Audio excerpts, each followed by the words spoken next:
Yay, welcome everybody. Happy Friday. I'm so thrilled. Well, who am I? Anyway, I'm AWAI Learning Chief Pam Foster, and I'm here with Lisa Christophel, who is the managing editor of B2B Writers International.com, and she's a B2B writer in her own right. And we're both delighted to talk to you today about white papers, the $1,000 per page writing project. Why is it my favorite project? Because it's $1,000 a page. No, actually, because it's a lot of fun to do. And we're going to walk you through the whole process. So our goal for today, well, these are several goals. First of all, we're going to introduce you to white papers and what they are in case you've never heard of them or you're just not quite sure. We want to talk about why clients need white papers, all kinds of clients, why they pay so well, the secrets to effective white papers, and how to get started now. And Lisa's going to chime in along the way. I've written a lot of white papers, Lisa has, and we just see it as one of the coolest opportunities for you if you want to get into like a blend of Sherlock Holmes and persuasive writing. They're super fun to do, including research too. So first of all, what am I talking about? What is a white paper? Well, it's basically a business essay, a professional persuasive essay put on by a business or prepared by a business to offer better ways to solve a common nagging business problem in their market.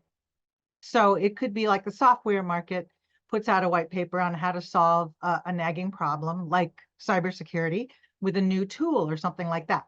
It presents a compelling, unique argument for the new solution they're offering. It uses facts and logic, so it's not a sales piece. It's more of an eye-opening educational piece that will intrigue the reader and get them to want to know more. And then it guides that reader to the next step. So let's say they've read this amazing white paper, for example, here, enable and protect your remote workforce. And they're like, yeah, that's something we have to worry about now with more of our employees working remotely. And so it'll walk through the steps or the premise that there's a new way to solve this problem. And it's not a sales pitch. It's not selling the product at all. It might be mentioned at the very end, but the whole thing is to establish authority for the business to the prospects out there looking for solutions. So let's just look at an example. This is SHRM, a human resources platform, and they have all kinds of white papers. They have a whole library of white papers, and it's each one is designed to help human resources managers do their job better, more efficiently, more happily, make employees, onboarding better. Lisa, you work in the human resources world and have in the past too. Why are white papers helpful in that world? Well, because especially from a software perspective or a workforce management perspective or those sorts of things, there are a lot of guidelines and requirements and regulations and everything in the HR world. And so white papers help HR managers choose the products and services that are going to do what they want them to do while being compliant and reporting and all sorts of stuff. So there's a lot of complexity to a piece of software in the HR world, and white papers are great tools to convey that complexity. Yep. Okay, cool. And I've seen them used in veterinary medicine. For example, veterinary practices are juggling many different tasks on a daily basis between medical records, scheduling appointments, tracking invoices and getting paid, managing their equipment. It's unbelievable. So white papers from different veterinary equipment companies or software companies are helping practices really understand how to make their lives easier with new solutions. So those are just two examples. But who else publishes white papers besides companies trying to reach human resources companies, or departments or veterinary practices? Well, basically any kind of company that's selling something that's new and hard to research, like a breakthrough idea, and then complicated, it needs explaining. For example, if a veterinary practice is going to change the way they run their practice through a new software, that's going to take some explaining, and it's part of a business cycle where they're not just going to go, okay, I'll change my software overnight. No, no, no. They need to understand the ramifications, how it's going to affect their staff and their the pet owners and all of that. So all of these pieces, including white papers as a center point, will help veterinary practices get more comfortable with the new solutions that are being offered. And also, it's a great way to warm up prospects for things that are expensive. So in the business to business world, companies are going to spend $100,000, $1 million on a new solution that would really revolutionize the way they run their business in a great way. But so they need some evidence that it's worth spending that money. And then again, a major shift that will affect their daily operations. That's another way that a white paper can really help ease that transition for different prospects. Can you think of any others, Lisa? Oh, any other reasons why somebody might do a white paper? I Yeah. mean, yeah, so they could also do a white paper when what you're trying to do is persuade people of a not it sort of falls into the new category, but for example, a new way of doing things, not just new technology or new whatever, but like new processes and new ways of doing things. Yep. And when you're trying to persuade people that this way of doing something is better than the thing that they've already always done, a Mhm. white paper is a great tool to convey that. So there might not be anything actually new in there, but it's a new concept or um, a new thought around how to do something. Yep. Great. I love it. I really think that when a person who is tasked in a company with solving a problem like cybersecurity or onboarding remote employees or anything like that, they're out there online looking, where am I going to get a solution here? I'm in charge of solving this for my company. So they often will stumble upon white papers that are like, aha, this is great. This will help me understand what I'm dealing with and how I can solve this. Okay, so now you know how they're used or when they're used, but really why in the business marketing world, why they need them. Well, we have some stats for you here. First of all, white papers need to influence the decision makers or the actual buyers. And a lot of times those are two different people. Like, for example, a customer who might be looking at forklifts might be not the final decision maker with the budget to say, yes, this is the one we're going to do. But they influence it because they're going to be the ones who have to work with those forklifts. Just making that up, but that's kind of the idea.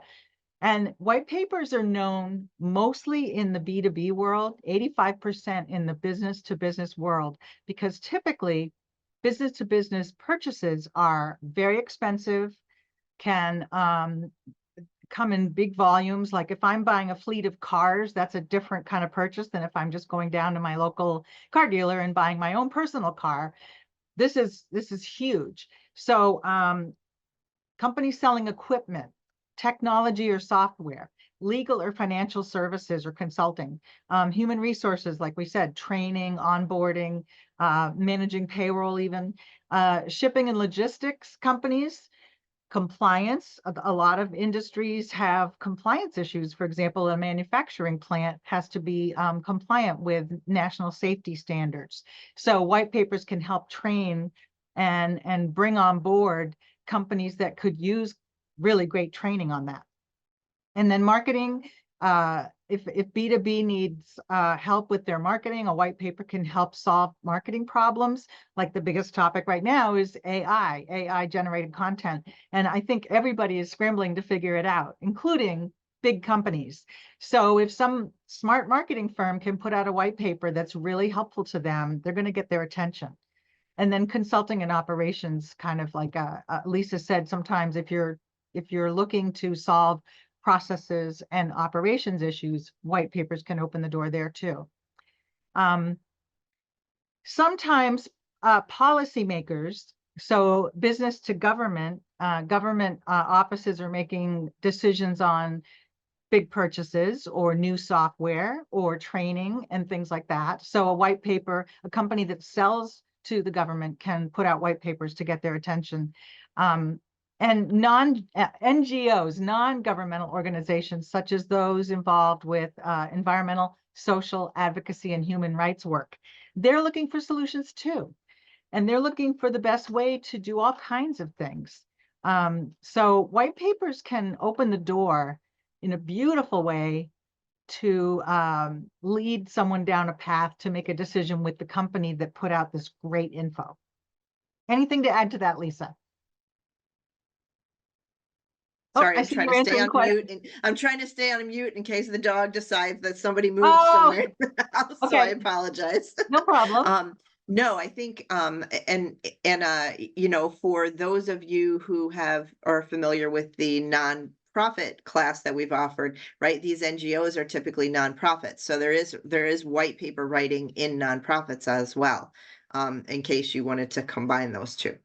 Wow, that's cool. Okay.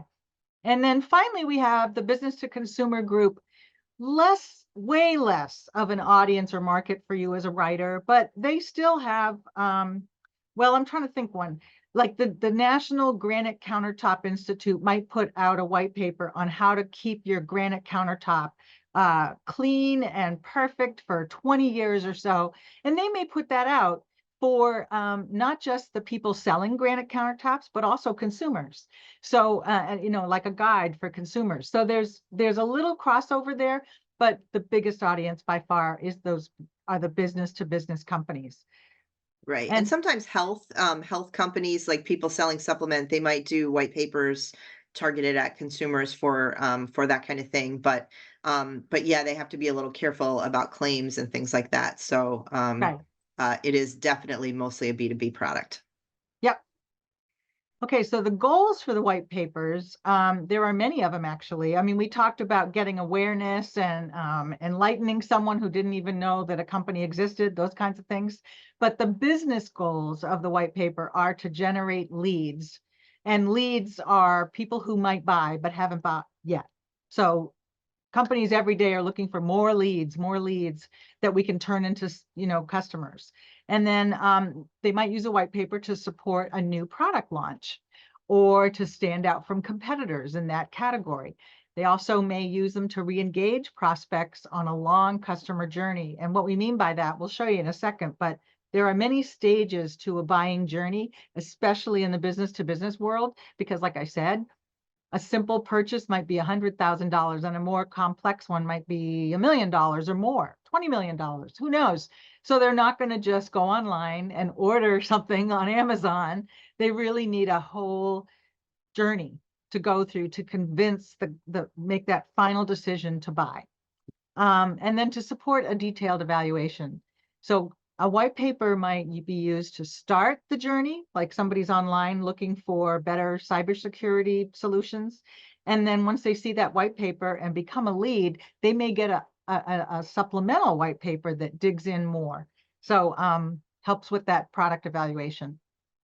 So we have something here at my favorite what do you call it? My favorite chart that we created here at AWAI called the Copywriting Content Continuum. And as a writer, you will be or can be writing many different pieces, even for one client, through all 4 stages of that journey. So for the stage 1 is when somebody becomes aware of the company, and that's usually through blog posts or articles. White papers, like I said, someone's online searching for a solution, they come across a great white paper. That's in the total like beginning awareness stage. Then stage 2 is when they might sign up to download the white paper by giving them their email address, the company, and then the company will follow up with some interesting opportunities to come to a webinar or get a personal sales demo from our team or something like that. So that's stage 2 where they're getting more engaged. Stage 3 is when that buying decision is made, and there are all kinds of pieces involved in that. And then stage 4 is retention and keeping those happy customers on board, because it costs a lot more to bring in the new customers than it does to keep a customer happy. So it's really cool because white papers can be part of your toolkit that you offer, your service pack that you offer. It's not usually only the only thing you offer. I mean, Gordon Graham is out there as that white paper guy, but he's an anomaly. It's very rare to only offer one thing, because you might find a great client who hires you for a white paper and then they go, well, we need somebody to write the landing page and then the follow-up email. And then what do we do next? So you can help them. It's a beautiful door opener, or it's part of your complete offering to clients to make sure that the white paper is a success as part of a marketing campaign. Anything to add here, Lisa, on the continuum? Yeah, I mean, white papers don't they don't actually even have to be sort of in the traffic awareness. For example, sales reps might Mm, use a white paper to convince somebody to actually make the purchase. So they yep, could show up in stage 2 or stage 3 true on enough. occasion, Yep. right? So it depends on what they're being used for, but they are very highly regarded in terms of credibility across the stages of the purchasing journey. Yep. And we're going to show you why right now, because let's look at what white papers look like. They usually have 5 elements, almost always, to be a success. And that's basically 4,500 to 5,000 words of text on average. So about 10 to 13 pages, maybe. It depends on how many graphics. Um, it has to be in tone, enlightening, but also factual and highly useful. The audience needs to find value and practical value in the information being shared. Like, wow, I can see numbers and facts and case studies or other things in this paper that show me this is the real deal. This could be the solution to our problem. Um, so proof of concept, data, facts, survey findings, stories, and you always have sources, because credibility is huge. Trust is huge here. You can't, it's not a sales pitch, remember, but it is a persuasive essay in the fact that you're going to put out your best effort to win over readers. And so you need proof of concept there, a lot of trust. And then there's always a call to action at the end. You don't want to leave people reading the white paper and going, oh, well, that was cool. Have a nice day. No, you want to take them to a next step. And that can vary. So you could take the next step to watch a video on their website, or sign up for a free demo, or talk to a consultant, or, there's lots of different ways you can keep that journey going. They're typically PDFs so that they can be downloaded. But oftentimes, well, there's a mix of free ones that anyone can download and those behind a wall where you'd have to put in your email and your name and email address to get access to it. That's the lead generation part. So here are 3 samples. The first one is about road safety, the hidden link between windshields and road safety. And its goal is to influence policymakers. So remember when we were talking about business to government? This would be readed. Okay, this would be readed. This would be read by people who are making decisions in traffic signals and other traffic and transportation issues in a certain town. And it walks through windshields and how visibility can affect safety. So it's just amazing. The second one is 5 tough questions to help pick the perfect online registration system. So as we know, so many different kinds of companies have an online registration platform or system when you become a customer. So this is for companies that have online registration systems and how to make it better. So how to stand out from the crowd with a delightful registration process, that kind of thing. And then the third one, this is yours, right, Lisa? The Epson EcoTank printers. No, actually, interestingly enough, it is not. I think this is Gordon's. Oh, okay. But yeah, I mean, printers and printer ink and stuff is sort of my background. But I think That's this why I one is thought it was Gordon's. yours. Okay. But so this white paper is Epson is a known entity, and so this is very direct because it's people already know the brand and they already have printers, and now that Epson is giving a white paper on how the new EcoTank printers can save tons of money and the environment with its new system. So you have a variety of awareness going on here. Now, here's one I wrote when I was working for a company called LifeLearn, which is a veterinary company that creates veterinary specific website platforms for local vets. And we also have client education materials there. Well, we started doing a monthly campaign of blogging, inviting people to a webinar, and using a white paper to educate practices on things that they might be slipping up on and how to help them. So this one was about veterinary mobile website wellness. Invite smartphone and tablet users to call your practice first. And it was all about local searches and how people search. And so many veterinary practices don't have their local information immediately available on the screen and the mobile devices, and how that can hurt them. So, here are some examples of the pages in the white paper pointing out facts like here's what a not mobile responsive site looks like versus one that is totally pet owner focused with everything they need on one screen. And then we talk about ways to improve it, how to test your own website, and what to do if your site is not mobile responsive. And we don't really talk about the product till the very, very end. And we don't even really sell it. We just say, if you are ready to transform your practice website to a mobile responsive platform, we have this offering to you. And take the next step to go watch the webinar. Okay. All right. Why white papers are so dang worthwhile. Well, they're perfect if you enjoy fascinating topics to research. If you have any background in an industry that sells to other companies, you will love this. And they will love you for having that background. And you don't necessarily have to. You could still be someone who, let's say, if you love landscaping, you could certainly work in the landscaping industry as a white paper writer for that industry. But if you've worked in banking, insurance, financial, medical, boy, tech, clients will be so delighted to have your background. And you'll be having fun researching it. It's an industry you enjoy and know about. Lots of clients need you. Trust me, every industry that sells products to other companies need white papers. There is little competition. We don't know of a lot of white paper specialists out there. Gordon Graham, that white paper guy, is a no-brainer, but he can only handle so much, right? And there are thousands and thousands of projects out there. So he started out teaching and training, and now he's doing his own thing. So Lisa and I do training now on that. But what also is fun is you're not writing sales copy. You're not writing sales letters. You don't have to worry about hype if that's not your thing. You're really writing incredibly helpful information and practical information that is going to make a difference to so many companies.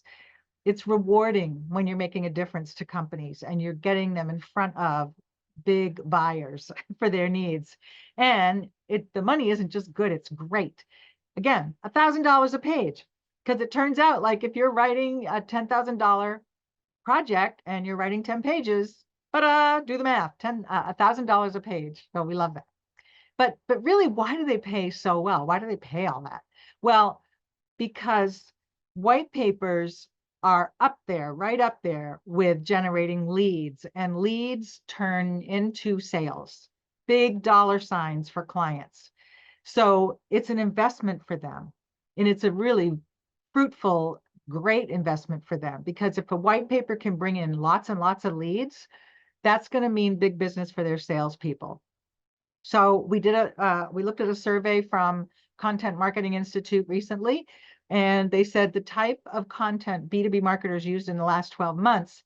We have articles, videos, case studies, long posts, data visualization or visual content. And there we go. Thought leadership, ebooks, and white papers right there, halfway down the list. Notice there's no social media or TikTok or anything like that. White papers, big deal. White papers are a big, big deal. Type of content that produce, or types of content that produce the best results for B2B marketers. Look at that. Number 3, thought leadership, ebooks, and white papers. So not only the most popular, but they produce the best results when they're written well by a trained writer. So I just really love that, and there's a research report here as number, what is this? 1, 2, 3, 4, 5. I would lump that in a white paper category too, because quite often white paper might be a report on a survey, an industry survey that was done, or a study. So that's even better, right? So much value to companies in great white papers. So really great white papers help the company stand apart and create trust, especially with people who aren't aware that that brand exists yet, because they haven't needed to look for the solution before. So the mission is, with any white paper, is to offer a unique, powerful, and viable solution to a frustrating problem. And boy, companies have a lot of frustrating problems out there, from shipping delays to onboarding remote employees, like I said, to hiring staff now. I guess it's really hard to hire people. There's all kinds of cybersecurity and quality assurance and safety, all of that, managing budgets, streamlining budgets. Every day, companies are faced with these issues. So this example here is just solutions to the 3 of the top challenges facing restaurant franchises. Now that is a real niche, isn't it? Restaurant franchises, like I'm trying to think, Chipotle, McDonald's, Burger King, Applebee's, those are restaurant franchises, right? What they have challenges, trust me, hiring is one of them, and retaining staff. So if a report can cover and solve some of that, it's going to be huge, but it does have to provide plenty of proof, help decision makers get what they need. And I'm sorry, I left a word off there somewhere, but you just know this, you're making a huge difference to your clients. Again, so you are an investment. You're not an expense, you're an investment in their marketing efforts. So Gordon Graham, who's our expert there, I confirmed with him these fee ranges, but this is from bettermarketing.pub. What is a white paper and do I need one? Here's a general roundup of costs associated with white papers. The writer's fees are $2,500 up to $10,000. It depends on the complexity and the length and some other things. If it's a short infographic, heavy graphic based white paper, the copy part might not be so in depth. So that's the shorter end. And then the typical white paper, though, is 10 pages, a lot of work, 5,000 words, evidence, research. So that's really great. Now, that's just the writer fee. Companies will also pay for the illustrator, a designer, and then it has to be printed and translated quite often. I said it's usually a PDF, but they also print them to hand out at trade shows and things like that. So that's another 0 to 10K, depending. Then they have to promote it. And that's where you might come back in as far as emails, ads, landing pages, other ways to promote the white paper. So they're going to spend, up to $30,000 on a single white paper. Now you might be going, that sounds crazy. Well, it's not if someone's selling a $100,000 and up product, right? It's a drop in the bucket, because the thing that happens is white papers have long lives, typically at least a year or so. And so that means they keep bringing in leads, more leads, more leads, more leads, more sales. So let's say they pay $30,000 for a white paper and they bring in ultimately $40 million worth of sales. Do you think that's worth it? I'm thinking yes. So that's why they have such value and why you're in the catbird seat as a great writer there. Okay, here we go. Help me with this, Lisa. 4 secrets to writing great white papers. Number 1, you're going to think like a lawyer.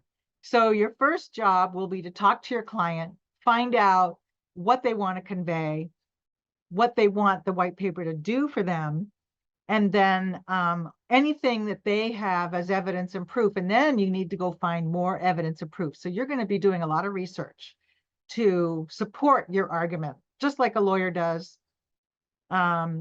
Facts, figures, dates, times, trends, expert opinions, and you can only use credible sources. Wikipedia, no way. You got to go out there and look at like maybe a new paper by Johns Hopkins Medical, or help me here, Lisa. What kinds of things do you think would be Right. So credible source? Wikipedia, no way, but like at the bottom of Wikipedia, right, where you see the Yeah, sourcing that they have, right? Like where did they get the information they put up at the top? When you look at those sources, it's like original research. So one of the white papers I wrote, and I think one of the white papers you wrote, Pam, was based on like surveys of people who had actually experienced the thing, whatever it yeah, was, right? no problem. And talked about how this process solved their problems, or this, thing solved their problems and stuff. So it has to be like original information, not something that somebody's opinion, and not something that somebody got from reading 20 reports and then pulled it together.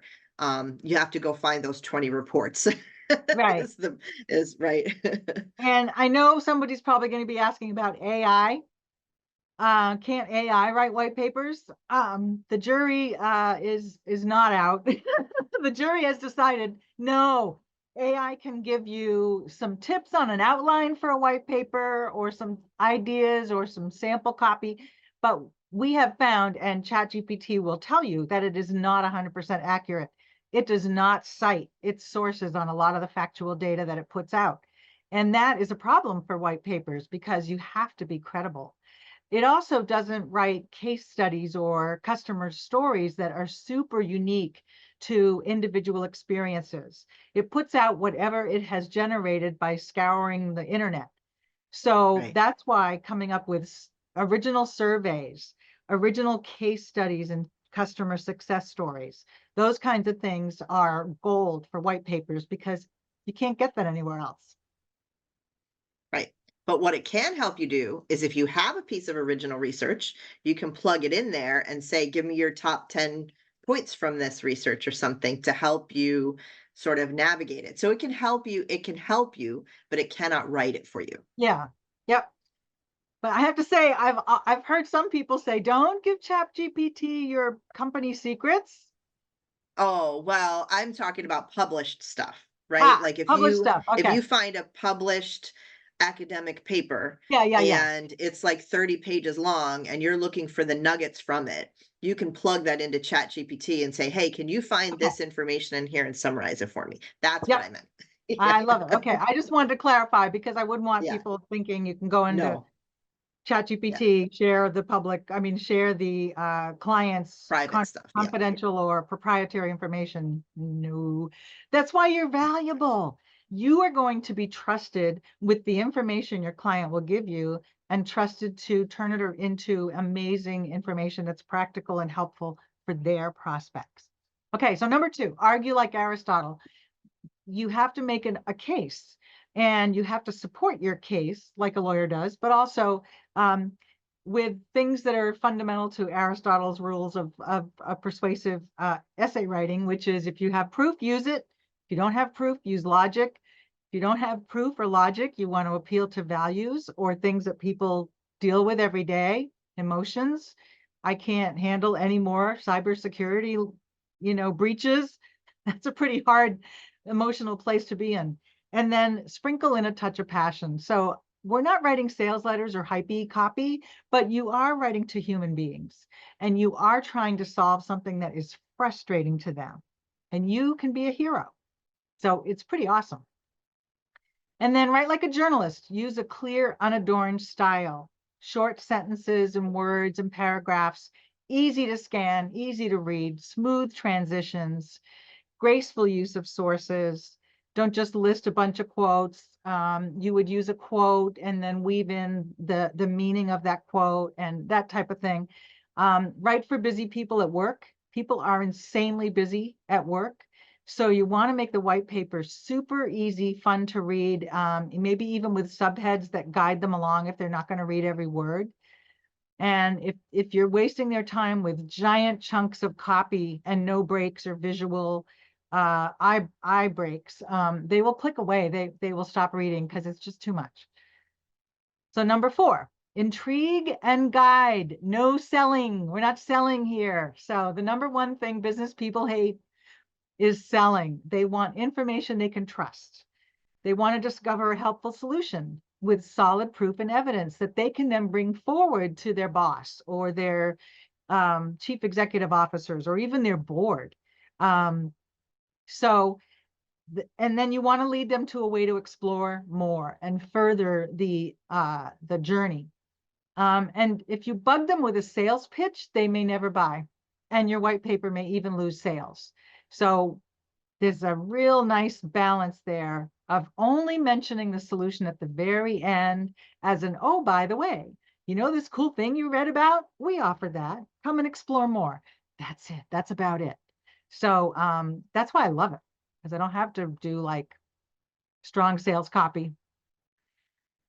All right, how to get started as a white paper. If you're like, okay, this all sounds amazing, Pam, what do I do next? Well, learn all you can.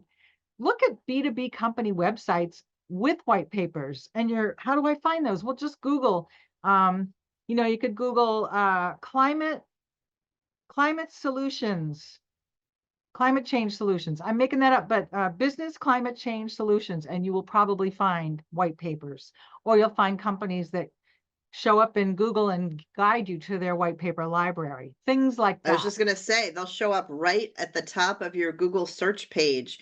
You'll see, down when you see like something to download after you put in a search term like that, generally that's going to be a white paper. Yep. And use the word business in your search, like managing or employee related type wording in your search. So, Lisa's got that experience in human resources. You could search something like onboarding remote employees who work globally. How to onboard remote employees who work globally. You're probably going to find at least 1 or 50 white papers on onboarding employees who are all over the world, different time zones, different languages, maybe even. So that's just an example. And then see what job postings ask for. So you may look on LinkedIn for content writing jobs, and in the description may include white papers. So that's another clue. And then build your skills and create samples. And we've got many different ways to build your skills. I'm going to talk about that in a second. The second thing is you want to promote that you write white papers. Your goal is to reach the right contacts at the right time when they think about a white paper. It might not be the first thing they think about hiring you for. They may be having you write emails or blog posts, but you can also say, hey, this is a great topic for a white paper. Oh, you just did a survey? Have you done a white paper on that? And then you can offer to write it. So promoting yourself, start with LinkedIn. I've got Christina Haviland here who says scientist and white paper writer supporting biotechnology and other science-based companies. Ta-da, it's simple as that.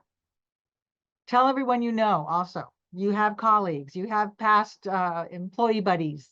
Wherever you've been in your journey, you've all been somewhere. There are people you can tell who may either know someone who needs a white paper or at least know someone who needs a writer to get started, your foot in the door, and then you can offer white papers. Join B2B groups too, like B2B Writers International. There are B2B groups in LinkedIn, B2B marketing groups in LinkedIn. You can introduce yourself and say you specialize in white papers and other lead gen writing. So that's a cool way.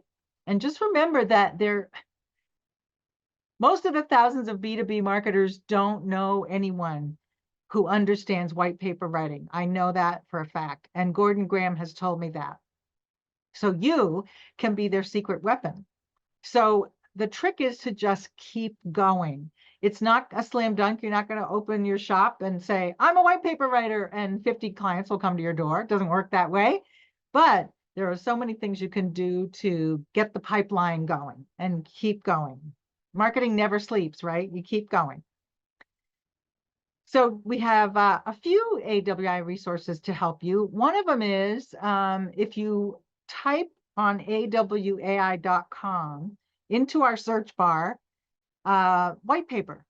You'll come up with our free articles that talk about white papers in more detail than we have today from different voices, which is nice. You can get a better feel for that world from different writers who are working there. Then we also have a self-study, self-paced program called How to Become a Professional White Paper Writer. That's at AWAI as well. And then finally, drum roll, we're just opening up our next live series of classes where you can become certified as an AWAI verified white paper specialist. And you'll study with me and Lisa live, which, woohoo, we can't wait. A new class is starting right up. And boy, it's one of my favorite classes. Here's how it works. You'll complete the training together with us in live sessions in just 4 weeks. So 2 classes a week for 4 weeks. You'll get expert advice.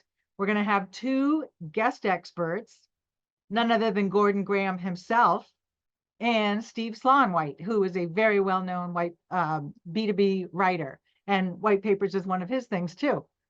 You'll be part of an active group learning together. So we'll have a private Facebook group where we can ask anything, support each other, show what we're working on and get feedback, all that groovy stuff. I love it. It's private, so you won't be getting Facebook ads or any of that stuff. It's just for this class.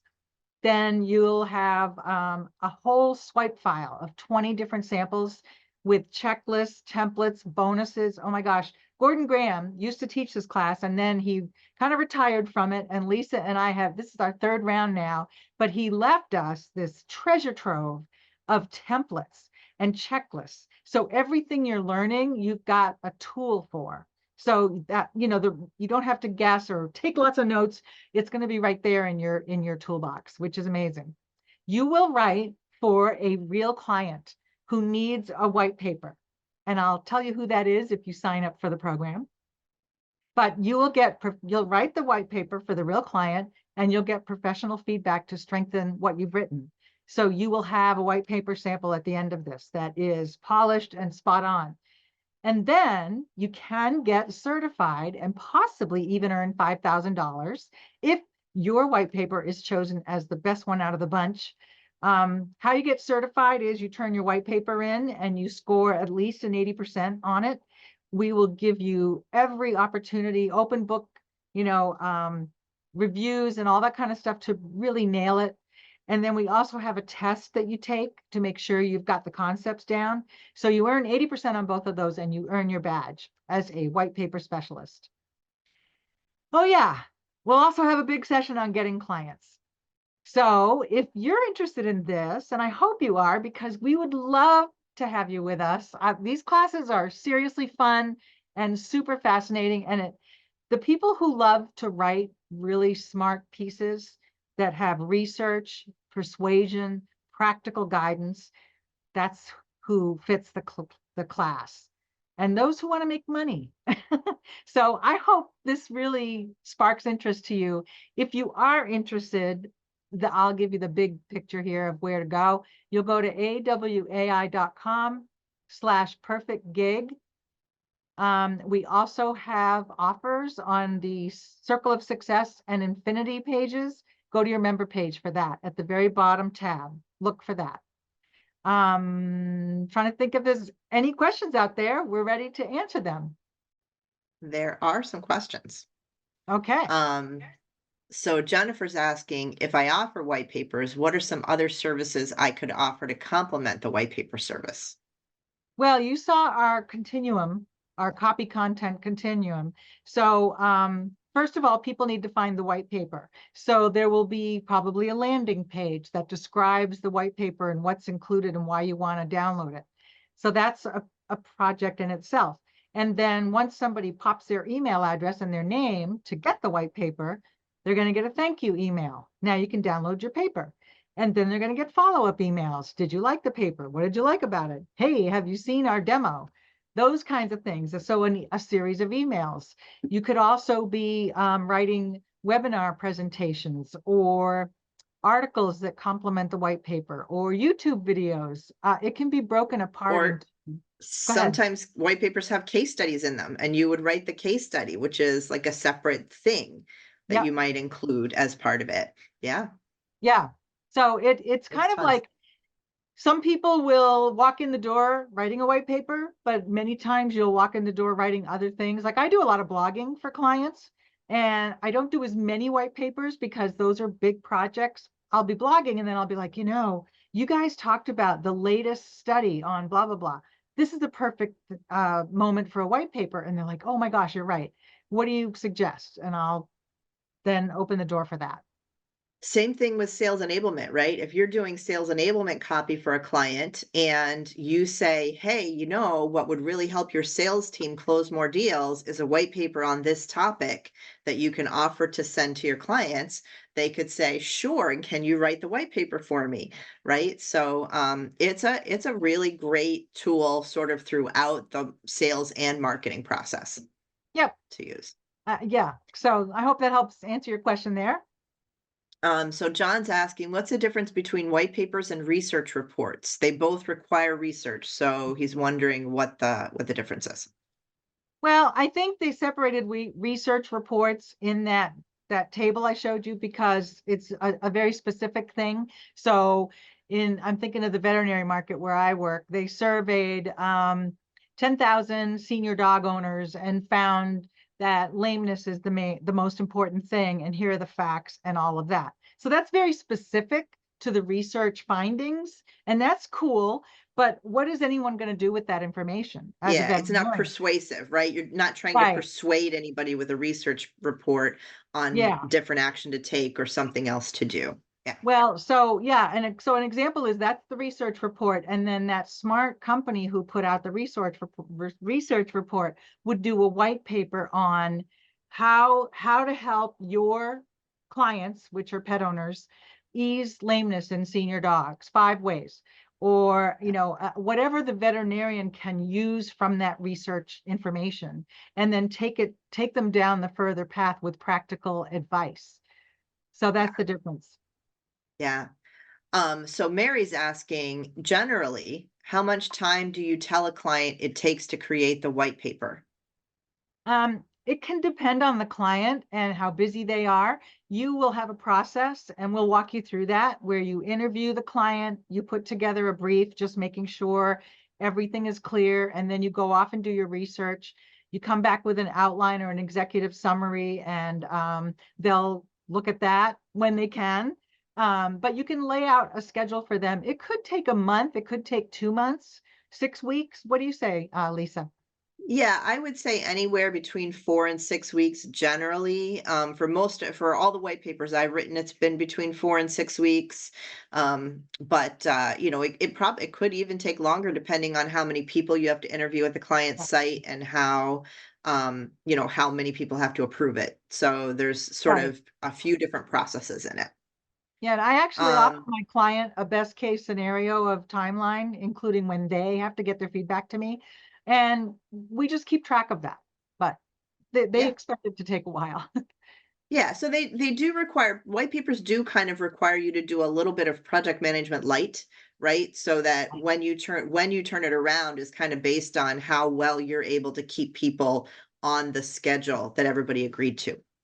So Yeah. Marva is asking, how different is white paper writing from medical writing in the health sector? Well, medical writing is extremely academic. You're not, I mean, there might be some white paper aspects to it, but I think I know the difference because I used to work in veterinary medicine, and a white paper, a medical paper isn't a marketing tool necessarily. It could end up in a journal. It could be more educational. Um, it's not necessarily a marketing tool. And then a white paper is 100% a marketing tool. It's just a soft marketing tool because you're not selling anything hard sell. I hope Right. that difference helps. Yeah. So Karen's asking, I have zero technical writing or B2B background. Is this really a 101 level course that helps people be successful as a white paper writer? Well, let's put it this way. I'm not a veterinarian. I am not at all a veterinarian, but the trick about white papers is just to ask your client about the audience and what they're struggling with. So if you can put your mind in the shoes of that busy person, like let's say somebody who's been tasked with making sure data breaches don't happen in their company.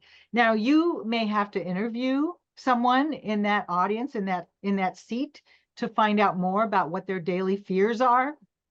But once you know what they struggle with, and once you walk through the things we're going to talk to you about in creating a brief and interviewing your client and then how to do research on that topic, I think anyone can learn to do white papers if you enjoy research and fact finding.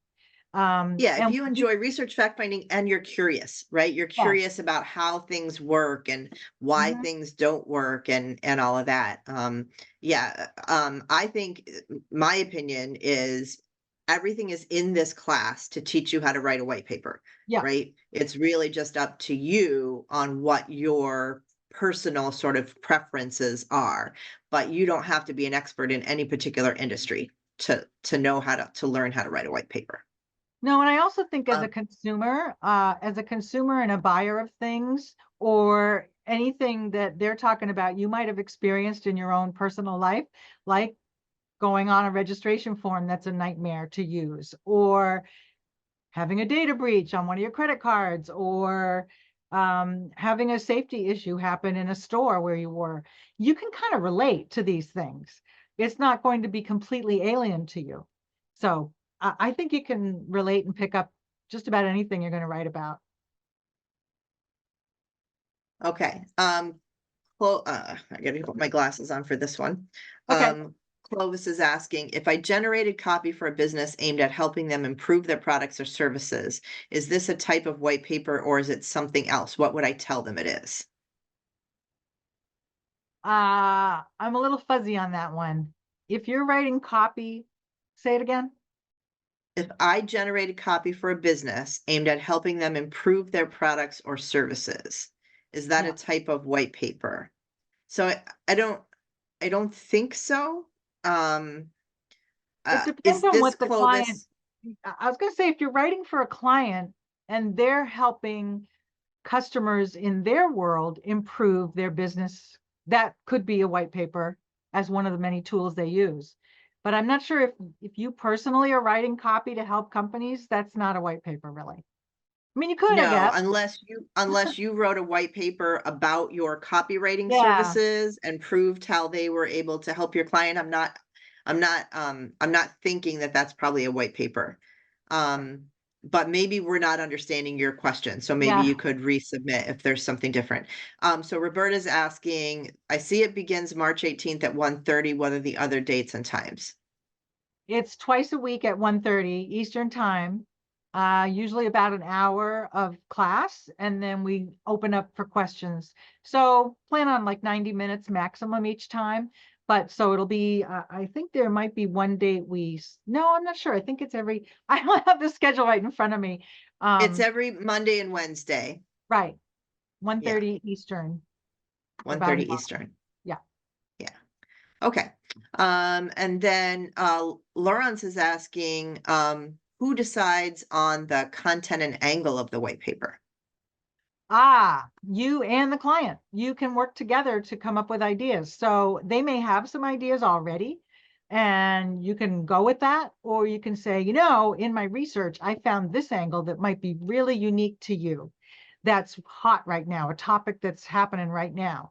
So it's really a collaborative thing with your client. You become kind of an consultant and part of their world, and so you work together. It's not like you go off and do your thing and don't talk to me. No, you will talk to them and you will say, I have this great idea, or I have these three different angles. Which one really grabs you the most?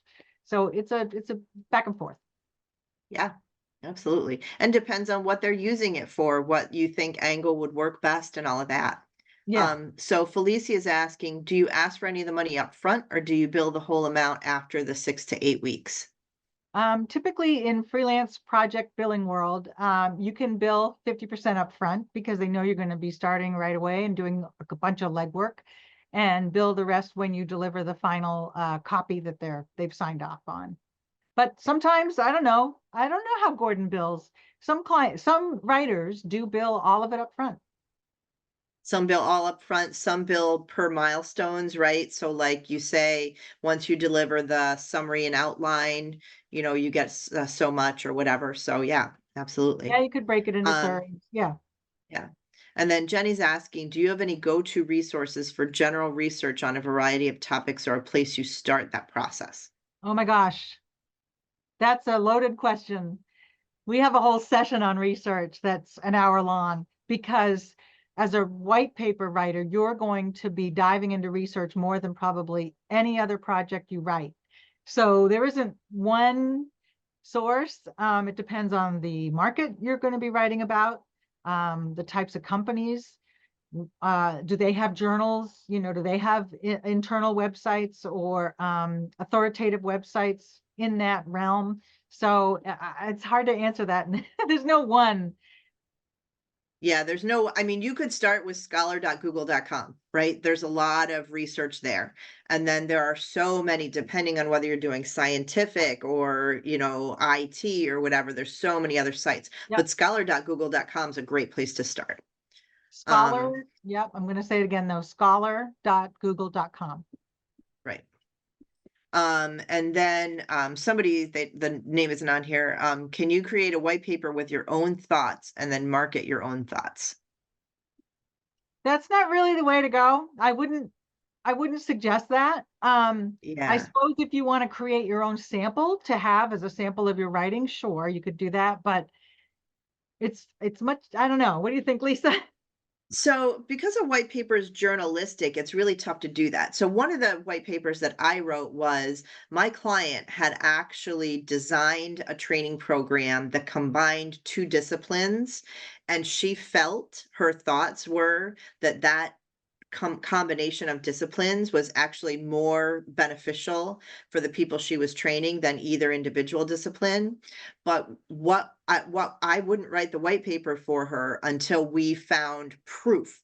Like we Hmm, used her yeah. her students and her and other research that sort of looked at those things, and we basically had to make sure that we could prove that her thoughts were correct before we would actually create the white paper. Yeah, proof is a biggie here. So if Uh, I mean if you have something that you have done for another client and you have proof and the client says, yes, you can tell everybody else about it, you could write a white paper for your marketing company on that. But your own thoughts, that's not a proof based. I don't know. I don't see that. unless you are the recognized expert in the Well, field, sure. right? Like if you're Seth Godin and you're writing a white Yeah, paper on marketing, you can write a white paper on marketing on your own right. thoughts, right? Yeah, But sure. yeah. Okay, so Juan is asking, should you partially start a white paper before you try for an offer? Try for an offer. So my thinking is like if you're thinking that you're going to write a white paper and shop it to a client, that Oh, probably isn't going to work because a white paper is really based on what the client goals are and what kind of leads they need to bring in and stuff. So you can't kind of put the cart before the horse. It has to be client first and then white paper. yeah. I mean, in our class, we will have you write a white paper for a real client, and that is a sample you could show any other client, which is amazing. You'll have a Yeah. 10-page beautiful piece that you can say, hey, I wrote this. Um, but as far as writing a partial one and then trying to sell that, I, I haven't really heard about much success with that. Yeah, I don't think that would work very well. And sort of along the same lines, Robert's saying, how do you go about creating a portfolio that demonstrates your white paper writing skills? Well, you could take the class, right? And then you'll have a sample. um, And you don't or, necessarily have to take, I mean, you can go ahead and follow things that you find from us, that are self-paced and write a sample, but for the real feedback, and getting it super polished. That's part of what this class is all about. Yeah. Yeah. And obviously you'd mark your sample as sample, right? Right. What if you created it on your own? So Elaine's asking, how do you determine the cost of the white paper? Like, how do you figure out how much to charge? Yeah, well, you saw the going rate. It's basically if you just go $1,000 a page and someone says, "Yeah, we're hoping it's going to be kind of concise, only like 7 pages." All you have to do is say, "Okay, $7,000." And if they go, "No, this is going to be a tome. This is going to be 20 pages because we have a lot of data to share and it's really important to our market," then it's $20,000. Easy Yeah. peasy. Yeah. All right. We got a thank you. Great. And a question about, is part of the training going to be about finding clients for white papers? We have a whole session, the last session, after you've got the structure nailed down and you've practiced writing and you've got your assignment turned in, then we're going to spend not you're going to be working on your assignment, but we're going to spend a whole hour on getting clients for sure. That's it. That's all the questions I see, All right. unless there were questions. Yeah. Yeah. Well, That's and it. if your circle of success for infinity, remember to look on your member page, scroll to the bottom, and you'll find information on how to get details on this class. And there's one more question about when is the white paper due? I don't offhand I don't know either. that, and I don't We know if you do. Yeah, we give you like Yeah. 3 to 4 weeks. And Yeah. what's So cool it's is you'll turn in your cover title and executive summary idea first. And Lisa will review those and give you feedback. And then after that, you're set forth to write the whole paper. I mean, you will have been writing it. It's kind of a build as you go. So once you know, like in class 2 and 3, what the client is, what they're looking for, you can start building the pieces of your white paper as you learn how they work. So it won't be just like the class has ended and suddenly you have to write this big thing. You're going to be building it all along the way. So by the time the classes are done and you're off to 3 weeks or 4 weeks to write the paper, you'll have a lot in place already. So it should be like fine tuning and smoothing out and all that good stuff. Yeah, that's excellent. Um, yeah, so it's probably a couple weeks after ends, right? At least a couple weeks after the At end of least a class. couple of weeks. I haven't memorized the whole schedule. Yeah, Okay. that's it. All right. What we got. Thanks for being here, you guys. Another exciting Yay! episode of Inside AWAI. We'll see you next month with a whole new topic. But thank you, Lisa. Lisa's my teaching assistant in this class. And I hate to even say assistant because, Lisa, you are a total pro in every way. I should be your assistant. Oh my God. Yeah, I don't think uh, so. But yeah, I do. thank you for But that. I anyway, love white papers too. So, and that I probably comes know. out, Yeah, right? we're I big love writing white fans. papers. So, Yeah. yeah. Well, thanks for being here. And I hope to see you in Awesome. class. Awesome. Bye, Bye. guys.